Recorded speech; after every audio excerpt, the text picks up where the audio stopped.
महान सिकंदर भारत आया। उसने एक फकीर के हाथ में एक चमकती हुई चीज देखी। पूछा, क्या है? वह फकीर बोला, बताऊंगा नहीं, बता नहीं सकूंगा। यह राज बताने का नहीं। लेकिन सिकंदर जिद पे अड़ गया। उसने कहा, हार मैंने माननी जीवन में कभी सीखी नहीं, जानकर रहूंगा। तो फकीर ने कहा, एक बात बता सकता हूं कि तुम्हारी सारी धन दौलत इस छोटी सी चीज के सामने कम वजन की है। सिकंदर ने तत्क्षण एक बहुत विशाल तराजू बुलाया और लूट का जो भी उसके पास सामान था, हीरे जवाहरात थे, सोना चांदी था, सब उस तराजू के एक पलवे पे चढ़ा दिया। और उस फकीर ने उस चमकदार छोटी सी चीज को दूसरे पलवे पर रख दिया। उसके रखते ही फकीर का पलवा नीचे बैठ गया और सिकंदर का पलवा ऊपर उठ गया, ऐसे कि जैसे खाली हो। सिकंदर किम कर्तव्य विमूढ़ हो गया। झुका फकीर के चरणों में और कहा, कुछ भी हो, नतमस्तक हूं, लेकिन राज मुझे कहो। फकीर ने कहा, राज कहना बहुत मुश्किल है, कहा नहीं जा सकता, इसलिए नहीं कह रहा हूं। लेकिन तुम झुके हो, इसलिए एक बात और बताए देता हूं। एक चुटकी धूल उठाई रास्ते से और उस चमकदार चीज पर डाल दी, और न मालूम क्या हुआ कि फकीर का पलवा एकदम हल्का हो गया और ऊपर की तरफ उठने लगा, और सिकंदर का पलवा भारी हो आया और नीचे बैठ गया। स्वभाव था सिकंदर तो और भी चकित हुआ। उसने कहा, यह मामला क्या है? तुम पहेलियों को और पहेलियां बना रहे हो और उलझा रहे हो।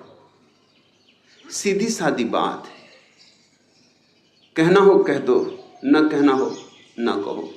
उस फकीर ने कहा, अब कह सकता हूं। अब तुम जिज्ञासा से पूछ रहे हो, अब जोर जबरदस्ती नहीं। यह कोई खास चीज नहीं, मनुष्य की आंख है। धूल पड़ जाए 2 कौड़ी की,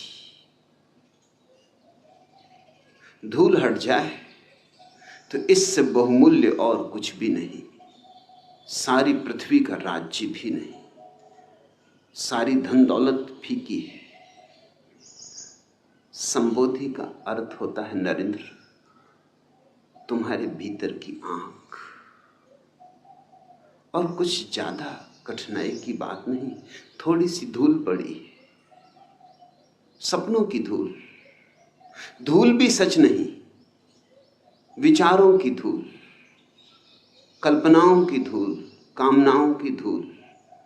धूल भी कुछ वास्तविक नहीं, धुआं धुआं है, मगर उस धुएं ने तुम्हारी भीतर की आंख को छिपा लिया।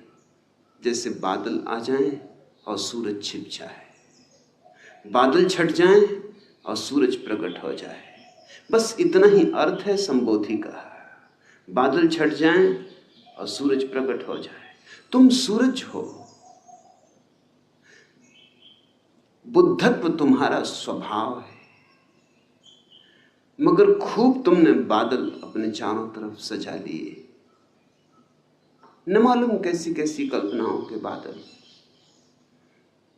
न मालूम कैसी कैसी कामनाओं के बादल, जिनका कोई मूल्य नहीं, जो कभी पूरे हुए नहीं, जो कभी पूरे होंगे नहीं। मगर तुम उस सब से घिरे हो जो नहीं है और नहीं होगा, और उससे चूक रहे हो जो है और जो सदा है और सदा रहेगा।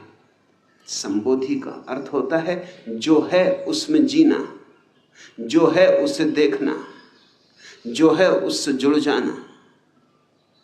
जो नहीं है उस पर पकड़ छोड़ देना। अतीत नहीं है और हम अतीत को पकड़े हुए। बीत गया कल, हम कितना संभाल कर रखे हुए, जैसे हीरे जवाहरातों को कोई संभाले।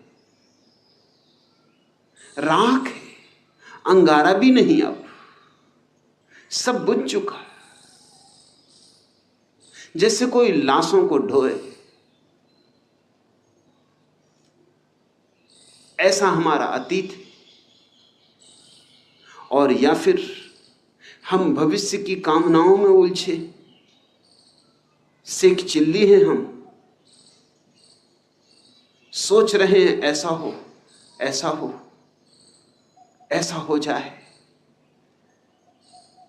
कितने सपने तुम फैलाते हो, कितने सपनों के जाल बुनते हो, और इन दो चक्कियों के पाटों के बीच जो दोनों नहीं है, अतीत नहीं है, नहीं हो चुका, भविष्य नहीं है, अभी हुआ ही नहीं, इन दो नहीं के बीच जो है वर्तमान का छोटा सा क्षण, वो दबा जा रहा है। इन दो चक्कियों के बीच में तुम्हारा अस्तित्व पिसा जा रहा है। अतीत से और भविष्य से जो मुक्त हो गया वह संबुद्ध है, वह बोधि को उपलब्ध हुआ, उसकी आंख खुली, उसकी आंख से धूल हटी।